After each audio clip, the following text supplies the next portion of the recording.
नमस्कार दोस्तों, स्वागत है आप सभी का जनरल स्टडी गुरु में। यहाँ पर आपको सभी कम्पिटिटिव एग्जाम के लिए जीके अथवा जीएस कराई जाएगी। सभी कम्पिटिटिव एग्जाम जैसे UPSC, SSC, banking, railway, other state exam जिसमें भी जीके आती है वो सब यहाँ पर कवर किए जाएंगे। जैसा कि वीडियो के टाइटल में लिखा हुआ है तो उसी प्रकार से इस वीडियो में हम क्वेश्चंस को कवर करेंगे। चलिए दोस्तों देखते हैं अपना पहला क्वेश्चन नंबर 1। शिवाजी के अष्टप्रधान में आय व्यय का लेखा जोखा कौन रखता था?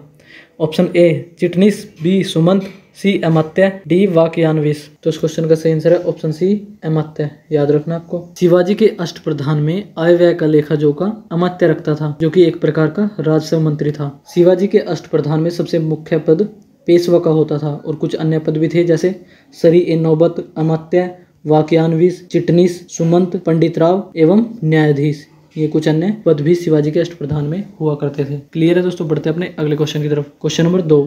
शिवाजी के अष्टप्रधान में विदेश मंत्री कौन था? एक बार ऑप्शन पर नजर डाल लीजिए। तो इस क्वेश्चन का सही आंसर है ऑप्शन डी सुमंत। याद रखना आपको। शिवाजी के अष्टप्रधान में सुमंत जो थे वो विदेश मंत्री थे, और जैसे कि ए पेशवा दिया गया है वो प्रधानमंत्री, और सरी ए नौबत ऑप्शन बी में दिया गया वो सैन्य प्रधान होते थे अथवा सेनापति, और चिटनीस राजकीय पत्रों को पढ़कर उसकी भाषा शैली को देखने का कार्य चिटनीस का था। ये आपको याद रखना है।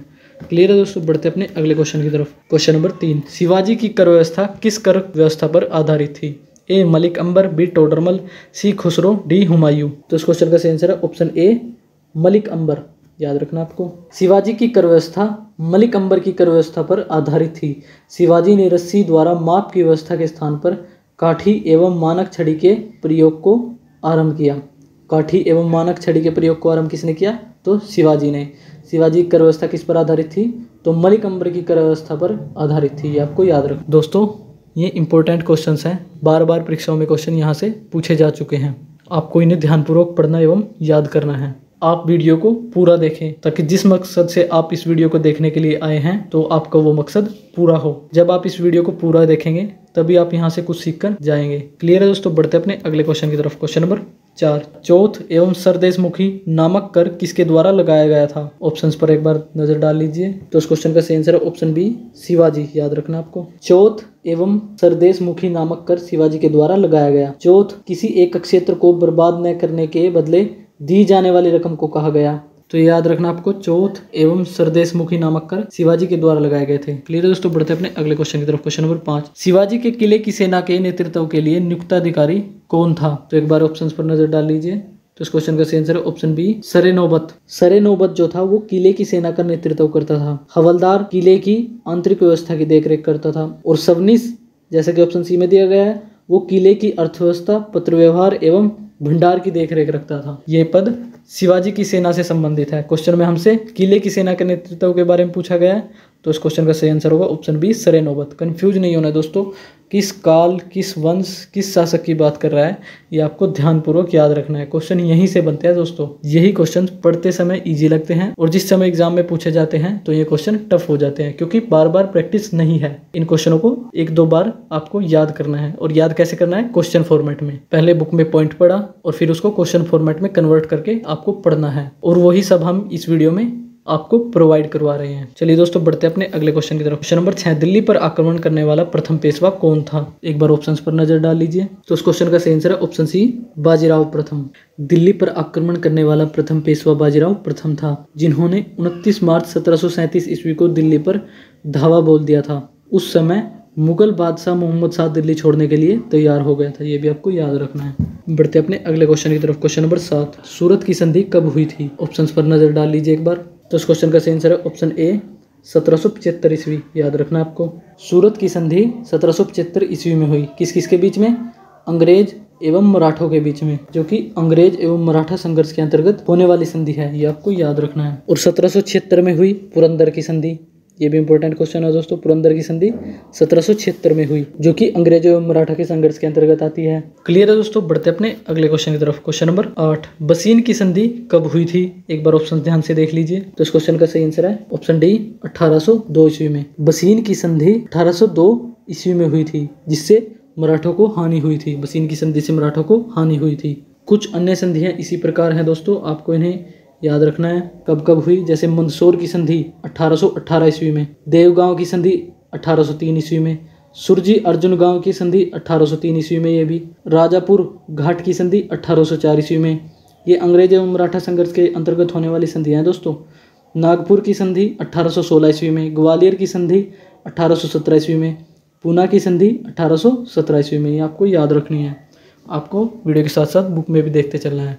दोस्तों अगर आपको वीडियो अच्छी लगे तो वीडियो को शेयर जरूर करें और चैनल को सब्सक्राइब करें ताकि अधिक से अधिक स्टूडेंट तक ये अच्छा कंटेंट पहुंच सके। बढ़ते अपने अगले क्वेश्चन की तरफ। क्वेश्चन नंबर 9, बाजीराव प्रथम की मृत्यु के बाद पेशवा कौन बना था? एक बार ऑप्शन ध्यान से देख लीजिए। तो इस क्वेश्चन का सही आंसर है ऑप्शन बी, बालाजी बाजीराव। याद रखना आपको, बालाजी बाजीराव को नाना साहब के नाम से भी जाना जाता था। पहले तो ये याद रखें। बाजीराव प्रथम की मृत्यु के बाद बालाजी बाजीराव पेशवा बना, कब? 1740 ईस्वी में। और बालाजी बाजीराव को नाना साहब के नाम से भी जाना जाता था। क्लियर है दोस्तों? बढ़ते अपने अगले क्वेश्चन की तरफ। क्वेश्चन नंबर 10, निम्न में से किस संधि के बाद पेशवा के हाथ में सारे अधिकार सुरक्षित हो गए थे? ए संगोला संधि, बी नागपुर संधि, सी पूना संधि, डी सूरत संधि। तो इस क्वेश्चन का सही आंसर है ऑप्शन ए, संगोला संधि। याद रखना आपको, इंपॉर्टेंट क्वेश्चन है दोस्तों ये। 1750 ईस्वी में संगोला संधि के बाद पेशवा के हाथ में सारे अधिकार सुरक्षित हो गए थे। संगोला की संधि कब हुई? 1750 ईस्वी में। और उस समय पेशवा कौन था? बालाजी बाजीराव। ये भी आपको याद रखना है, 1750 ईस्वी में हुई थी संगोला की संधि। बढ़ते अपने अगले क्वेश्चन की तरफ। क्वेश्चन नंबर 11, अंग्रेज जेम्स ग्रांट डफ ने मराठों का मैकियावेली किसे कहा था? एक बार ऑप्शन ध्यान से देख लीजिए। तो इस क्वेश्चन का सही आंसर है ऑप्शन सी, बालाजी जनार्दन भानु को। नाना फडणवीस का मूल नाम बालाजी जनार्दन भानु था, जिसे अंग्रेज जेम्स ग्रांट डफ ने मराठों का मैकियावेली कहा था। ये आपको याद रखना है। एक बार ये पॉइंट ध्यान से सुने। पेशवा माधवराव नारायण द्वितीय की अल्पायु के कारण मराठा राज्य की देखरेख 12 भाई सभा नाम की 12 सदस्यों की एक परिषद करती थी। इस परिषद के 2 महत्वपूर्ण सदस्य थे, महादजी सिंधिया एवं नाना फडणवीस। नाना फडणवीस का मूल नाम क्या था? बालाजी जनार्दन। और इन्हें ही अंग्रेज जेम्स ग्रांट डफ ने मराठों का मैकियावेली कहा था। ये आपको याद रखना है, कंफ्यूज नहीं होना है दोस्तों। आपको ध्यानपूर्वक वीडियो को देखना एवं सुनना है। बढ़ते अपने अगले क्वेश्चन की तरफ। क्वेश्चन नंबर 12, अंग्रेजों की सहायक संधि स्वीकार करने वाला प्रथम मराठा सरदार कौन था? ए महादजी सिंधिया, बी शिवाजी, सी बाजीराव द्वितीय, डी उपरोक्त में से कोई नहीं। तो इस क्वेश्चन का सही आंसर है ऑप्शन सी, बाजीराव द्वितीय। याद रखना आपको।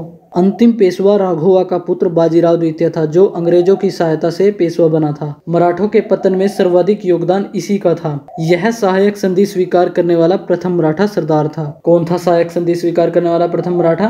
तो बाजीराव द्वितीय, जो कि अंतिम पेशवा राघोवा का पुत्र था। मराठों के पतन में सर्वाधिक योगदान इसी का था। ये भी आपको याद रखना है। बढ़ते अपने अगले क्वेश्चन की तरफ। क्वेश्चन नंबर 13, प्रथम अंगल मराठा युद्ध किस संधि के साथ समाप्त हुआ था? एक बार ऑप्शन ध्यान से देख लीजिए। तो इस क्वेश्चन का सही आंसर है ऑप्शन डी, सालाबाई की संधि। प्रथम अंगल मराठा युद्ध 1782 ईस्वी में सालाबाई संधि के साथ समाप्त हुआ। ये आपको याद रखना है। और शुरू किस युद्ध के साथ हुआ था प्रथम अंगल मराठा युद्ध? तो सूरत की संधि के, जो कि 1775 ईस्वी में हुई थी। ये भी आपको याद रखना है। बढ़ते अपने अगले क्वेश्चन की तरफ। क्वेश्चन नंबर 14, निम्न में से कौन से युद्ध को पिंडारी युद्ध के रूप में भी जाना जाता है? ऑप्शन एक बार ध्यान से देख लीजिए। तो इस क्वेश्चन का सही आंसर है ऑप्शन सी, तृतीय अंगल मराठा युद्ध को। तृतीय अंगल मराठा युद्ध 1817 ईस्वी से 1819 ईस्वी के बीच हुआ। इस युद्ध के बाद मराठा शक्ति और पेशवा के वंशानुगत पद को समाप्त कर दिया गया। ये आपको याद रखना है। तो किस युद्ध को जाना जाता है पिंडारी युद्ध के रूप में? तो तृतीय अंगल मराठा युद्ध को। क्लियर है दोस्तों? बढ़ते अपने अगले क्वेश्चन की तरफ। क्वेश्चन नंबर 15, निम्न में से किस युद्ध के बाद मराठा शक्ति और पेशवा के वंशानुगत पद को समाप्त कर दिया गया था? एक बार ऑप्शन ध्यान से देख लीजिए। तो इस क्वेश्चन का सही आंसर है ऑप्शन सी, तृतीय अंगल मराठा युद्ध को। जैसे कि हमने पिछले क्वेश्चन में पढ़ा, तृतीय अंगल मराठा युद्ध के बाद मराठा शक्ति और पेशवा के वंशानुगत पद को समाप्त कर दिया गया था। ये इंपॉर्टेंट क्वेश्चन है दोस्तों। तृतीय अंगल मराठा युद्ध 1817 से 1819 के बीच में लड़ा गया। ये भी आपको याद रखना है। बढ़ते अपने अगले क्वेश्चन की तरफ। क्वेश्चन नंबर 16, दोस्तों ये कुछ अन्य इंपॉर्टेंट क्वेश्चन है जो कई बार परीक्षाओं में पूछे जा चुके हैं और आगे आने वाली परीक्षाओं में जो क्वेश्चन बन सकते हैं वो भी इन क्वेश्चंस में हमने शामिल किए हैं। क्वेश्चन नंबर 16, किसी एक क्षेत्र को बर्बाद न करने के बदले दी जाने वाले रकम को क्या कहा जाता था? तो उसे कहा जाता था चौथ। ये आपको याद रखना है। यह एक प्रकार का कर था जो कि शिवाजी के द्वारा लगाया गया था। क्वेश्चन नंबर 17, शिवाजी ने मुगल व्यापारिक केंद्र सूरत को कितने बार लूटा था? आंसर है 2 बार। शिवाजी ने मुगल व्यापारिक केंद्र को 2 बार अपने अधीन किया। क्वेश्चन नंबर 18, संभाजी के बाद नए छत्रपति के रूप में किसका राज्याभिषेक किया गया था? आंसर है राजा राम का। कब किया गया था राज्याभिषेक? 1689 ईस्वी में। 1689 ईस्वी में राजा राम का नए छत्रपति के रूप में राज्याभिषेक किया गया। याद रखना आपको। क्वेश्चन नंबर 19, खेड़ा का युद्ध किस किस के बीच हुआ था? खेड़ा का जो युद्ध था साहू एवं ताराबाई के बीच हुआ। आंसर है साहू एवं ताराबाई। कब लड़ा गया युद्ध? 1707 ईस्वी में, जिसमें साहू विजय हुए।